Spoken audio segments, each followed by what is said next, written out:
पुंडलिक वरदे हरि विठ्ठल श्री ज्ञानदेव तुकाराम। पंढरीनाथ भगवान की जय। प्रभु रामचंद्र भगवान की जय। पवनसुत हनुमान की जय। उमापति महादेव की जय।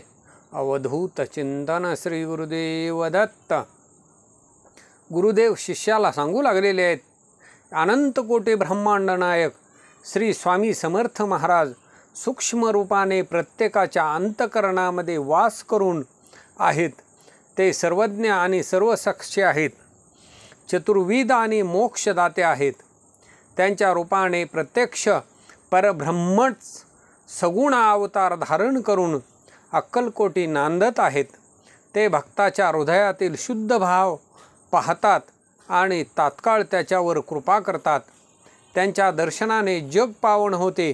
अशा श्री स्वामी समर्थ महाराजांच्या काही सुंदर लीला सांगतो, त्या तू श्रवण कर। एक जटाधारी तपस्वी सेतुबंध रामेश्वराची यात्रा करून पुढील तीर्थयात्रेला निघाला होता। त्याला प्रवासाच्या दरम्यान जलोदराची व्याधी जडली। त्याच्याने त्याला अन्न खाल्लेले जात नव्हते, त्यामुळे त्याला अशक्तपणाही आलेला होता।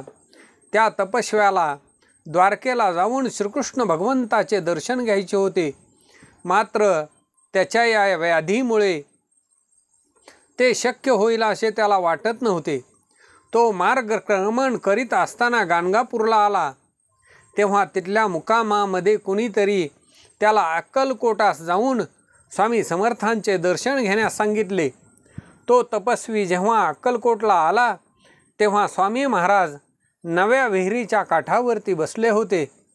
कुणीतरी त्या तपस्व्याला धरून स्वामी समर्थांच्याकडे आणले। तेव्हा स्वामींनी त्याला विचारले, काय हो, तुम्हाला श्रीकृष्णाचे दर्शन हवे आहे ना? स्वामींचे अंतरसाक्षित्व ऐकून तपस्वी चकित झाला।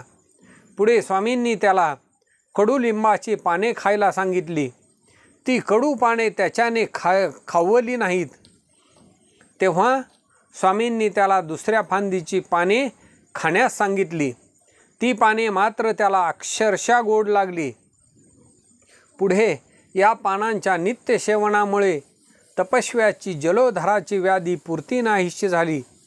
पुढे काही दिवसांनी तपस्व्याचा जणू भाग्योदयच जवळ आलेला होता, कारण श्री स्वामी समर्थ महाराजांनी त्या तपस्व्याला साक्षात सर्वांग सुंदर पितांबरधारी द्वारकेश्वर भगवंत श्रीकृष्णाचं चतुर्भुज स्वरूपात दर्शन दिलं। हे दृश्य पाहून तो तपस्वी आनंदाने अक्षरशः नाचत सुटला। एके वर्षी पावसाची सारी नक्षत्रे कोरडी गेल्यामुळे अक्कलकोट व परिसरामध्ये पाऊसच झाला नाही। रेणुका सहस्रनामाचे पाठपठण झाले, पर्जन्यानुष्ठान झाले, परंतु पावसाचे काहीच चिन्ह दिसेना। त्यानंतर 2-3 दिवसांनी स्वामी समर्थ अक्कलकोट जवळील जेऊर या गावास गेले आणि काशी विश्वेश्वराच्या मंदिरात उतरले। तिथे लोकांनी पाण्याच्या समस्येबद्दल त्यांना सांगितले। त्यावेळेला स्वामींनी मंदिरात जाऊन शिवशंकरास पाऊस न पाडण्याच्या बाबतीत विचारणा केली। तेव्हा स्वामी हंजगरी गावी गेले।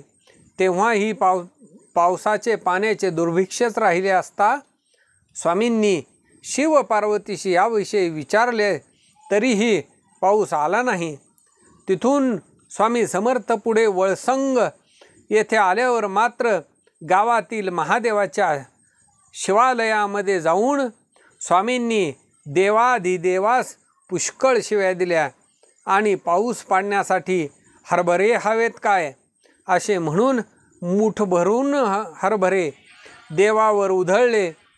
अशी वादळ वाऱ्यासह सोसाट्याने मुसळधार पाऊस पडला। मुबलक पाणी झाले आणि दुष्काळाचे सावटही नाहीसे झाले। पुंडलिक वरदे हरि विठ्ठल श्री ज्ञानदेव तुकाराम। पंढरीनाथ भगवान की जय।